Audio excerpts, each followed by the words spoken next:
Well, thank you very much. First of all, thanks for the opportunity and the wonderful organization. And this is a unique opportunity for different voices and different perspectives to come together to, am I too fast?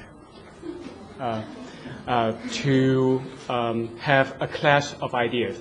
I was invited to this event only a month ago, so I did not have enough time to completely formulate an article on actors and new agendas specifically, but I go deeper. I go behind the actors and agendas and to explore and investigate what logic is based on for the Chinese security policy.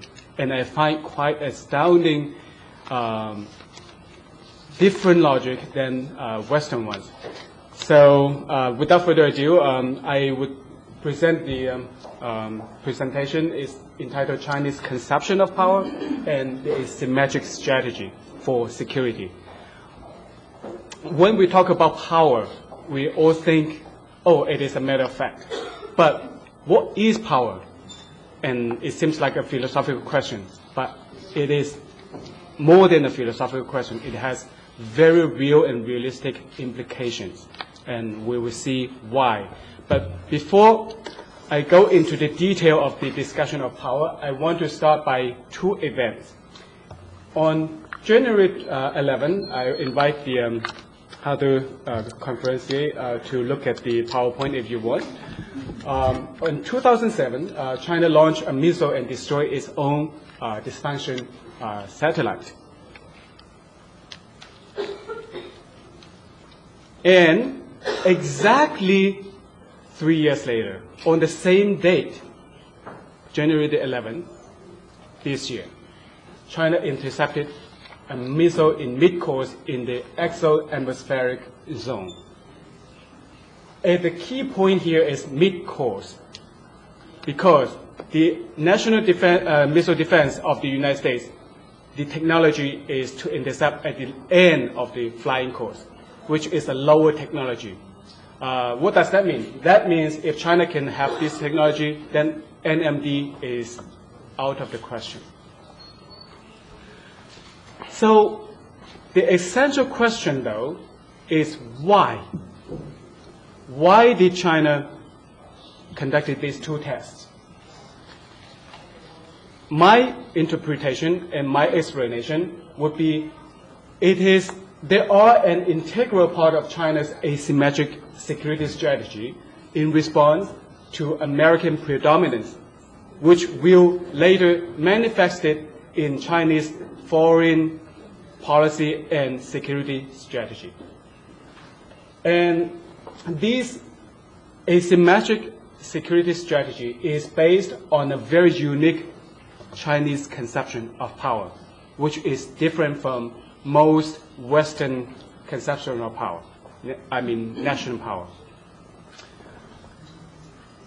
Now, before I talk about the Chinese conception of power, I also want to talk about Chinese perception of security or security problem in order to entail the necessity of this asymmetric strategy that is based on this conception of power. Let's look at China in the continent of Eurasia. First of all, the U.S. sells arms to Taiwan to counterbalance Beijing. The biggest sale was at the beginning of this year, $6.4 billion, which caused the Chinese government to cut off the military exchange. And the U.S. also reinforced its alliance with Japan and encouraged Japan to help the U.S. in a conflict in the Taiwan Straits, which is probably the most dangerous point in the Sino-American relationship. That means it's the most likely issue that can cause a war between the two countries. And of course, recently you all noticed that the US and South Korea have jointly conducted a series of military exercises in the vicinity of Beijing, near the Yellow Sea. And China has publicly denounced this exercise for 10 times. And of course, going a little bit far back, and in 2005, the US signed a nuclear deal with India. And also in 2007, the US, Japan, India, and Australia and Singapore joined in the military exercise. And so we have all these countries come together in the vicinity of China. But not to forget that after the Cold War, even though Mearsheimer said, well, NATO should disappear because its enemy is gone. But on the contrary, it has gone to expand. Why? Because the three aims of NATO to keep the Americans in, to keep the Germans down, and to keep the Russians out, all of them are still present. But not only that, it is particularly to keep the Russians out. And of course, we've noticed the war in both Afghanistan and in Iraq, and also the sanction and the drumming plan. The US just said, we have a plan of war against Iran. And the US is suspected and at least partially substantiated that it is behind a lot of the color revolutions. And recently, the sworn enemy between the US and Vietnam had a joint military exercise with the aircraft carrier USS Washington, which is a significant security move development for China.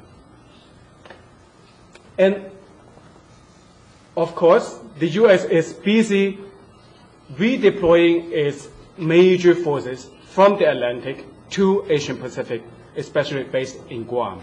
So let's have a look at this situation for China, at least from China's perspective. And if in thousands of years ago, China constructed its own Great Wall, now China doesn't have to, because the United States have constructed multiple Great Walls for her. Now, why so? Why these developments, or why these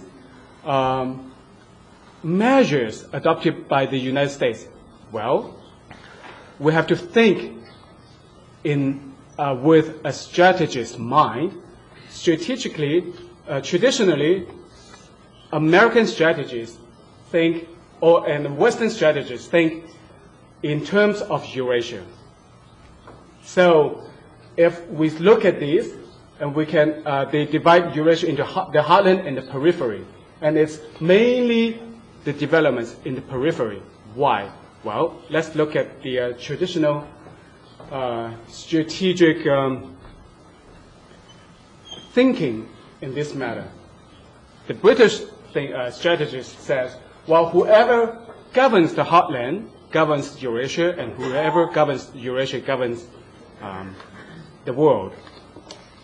But the problem for the US is that it's not in the heartland.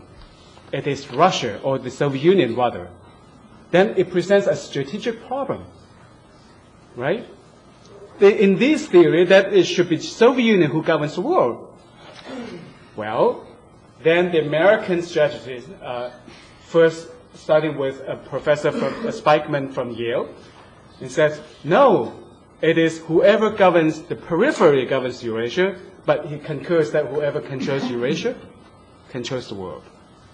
And this has been the strategic geopolitical logic since before the end of the Second World War. Therefore, you have Brzezinski basically saying at the same line that the key to controlling Eurasia lies in controlling the important peripheral regions, and that Eurasia is the key for controlling the world. And you have the implication of the implementation of the containment policy formulated by George Kennan, which is exactly the same logic behind this policy.